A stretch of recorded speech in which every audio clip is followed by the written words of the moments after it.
Bonjour, bonjour, bonjour les gars, bonjour, bonjour la famille, bonjour. Bienvenue au Quad, bienvenue au Quad. Vous savez qu'au Quad, il y a des choses qu'on entend, il y a des choses qu'on parle, il y a des choses qu'on ne parle pas. Mais quand ça concerne les enfants du Quad, nous sommes obligés de parler. Donc ça veut dire les enfants du quartier. Donc bienvenue au Quad. Alors, comme on vous avait promis, on va faire une petite lecture aujourd'hui. On va faire une petite lecture aujourd'hui concernant le poste de Marlox.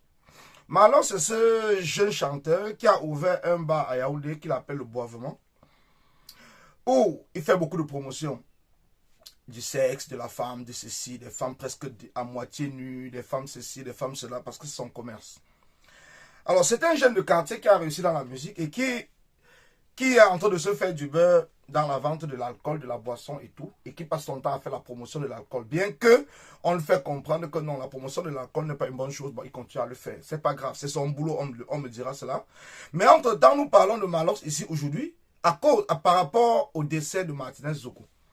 Ce journaliste de Amplitude FM qui a été assassiné sauvagement, dont le monde entier est stupéfait, le monde entier s'est levé pour réclamer une justice pour Martinez Zogo. Lisons ensemble le post de Marlox concernant Martinez Zogo. Qu'est-ce que Marlox dit? Certains Camerounais font souvent comme s'ils ne connaissent pas le Cameroun, Rwanda. Je vois des gens, beaucoup de faux profils, et de personnes vivant à l'extérieur du Cameroun, pour la plupart, venir s'acharner sur les artistes, sur leur page que vous n'achetez pas le problème là. Pourquoi? Ce n'est pas un problème qu'on demande à quelqu'un d'acheter. Déjà, une indignation n'est pas un achat d'un problème. Ce n'est pas comme si deux personnes avaient un problème et vous choisissez un camp. Ici, on demande tout simplement de s'indigner, de faire en sorte que l'indignation devienne collective, afin qu'une justice, une enquête soit ouverte pour l'assassinat cruel, criminel de Martinez Zogo. C'est vous les artistes qui devez parler de ça. Les insultes alors, c'est la magie. Que au mendiant, que au depso, etc. Tout ça, c'est ce qu'il invente. Parce que quand on réclame la voix des artistes, c'est parce que c'est nous, les enfants de quartier. C'est nous qui portons ces artistes. Et quand un enfant de quartier meurt, nous avons besoin que ces artistes puissent prendre de la voix, prendre de la place, parler au nom de la jeunesse qui les porte. C'est ça le problème. Sérieux, j'ai quelques questions à leur poser. Il y a quelques questions à poser à ceux qui demandent aux artistes de parler, de s'indigner, d'appeler à la justice. Donc ça veut dire qu'au peuple, il y a quelque chose à parler au peuple. Depuis quand les artistes ont déjà parlé d'un problème dans ce pays et ça a fait bouger les choses? Donnez-moi un seul exemple.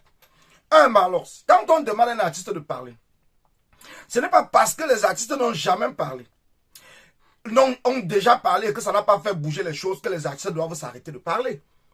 Toi-même aujourd'hui, si tu as eu à faire de la musique, ce n'est pas tes premières musiques ou toutes tes musiques ou toutes tes chansons qui ont marché. Il y a ceux qui n'ont pas marché, mais ça ne t'a pas empêché de persévérer jusqu'à trouver le succès.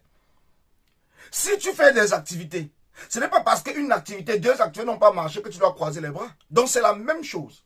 Ce n'est pas parce que les artistes ont eu peut-être à parler, à prendre position sur des cas de société ou à demander justice pour plusieurs personnes ou pour plusieurs causes et que ça n'a pas abouti, que cela veut dire que même aujourd'hui ça n'aboutira pas. Non, non. Tu es assez intelligent pour savoir, mais tu joues au malin. Tu joues au malin parce que tu ne travailles plus pour le bas peuple qui t'ont porté ou qui te porte. Il faut dire la vérité. Quand quelqu'un joue au malin, c'est des choses qui finissent par se savoir. Aujourd'hui, tu travailles pour ceux-là, pour les bourreaux. Tu travailles pour eux. Quand je dis tu travailles pour eux, ça veut dire que c'est eux qui sont tes clients.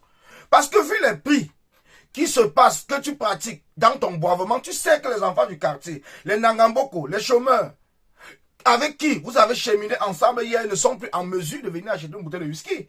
Donc maintenant, une bouteille de champagne. Donc maintenant, ce sont ces gens, ces bourreaux du peuple camerounais, qui sont tes meilleurs clients. Donc c'est pour cela que tu es dans l'obligation de jouer au malin. Mais pourtant, on ne te demande pas cela. On ne te demande pas de mettre tes clients à dos. On te demande de tout simplement, indignons-nous tous collectivement pour demander une justice pour Martinez Zogo. C'est tout. Nous ne trouvons pas quelque chose de compliqué là. On ne te demande pas d'accuser quelqu'un.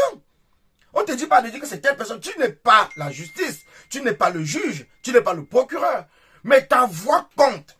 Ta voix compte pour demander à la justice de rendre justice. Rien que la vérité sur l'assassinat de Martinez Zogo. Ta voix compte. C'est pour cela que, tu vois, le peuple s'indigne. Le peuple est déçu. Nous sommes déçus.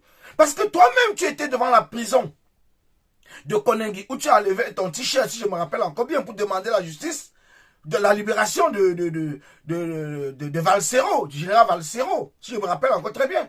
Donc tu l'as fait pourquoi? Puisque nous ici en diaspora, quand nous réfléchissons dans nos petits groupes, on se dit que, ben, attends, comme Malos avait son concert, avec les événements qui devaient se passer au niveau de l'Allemagne, et il savait qu'à l'époque, on était en train de boycotter tous les artistes qui ne s'indignaient pas. Peut-être c'est pour cela qu'il a donc joué le malin. Il est parti dans la prison, il a fait son petit show, et puis il a voyagé tranquillement pour chercher son argent. Tu vois que, plus tu essayes de jouer le malin, plus ça nous amène aussi à réfléchir. Plus tu essayes de jouer le malin, plus ça nous amène à réfléchir. Donc c'est pour cela qu'il faut être...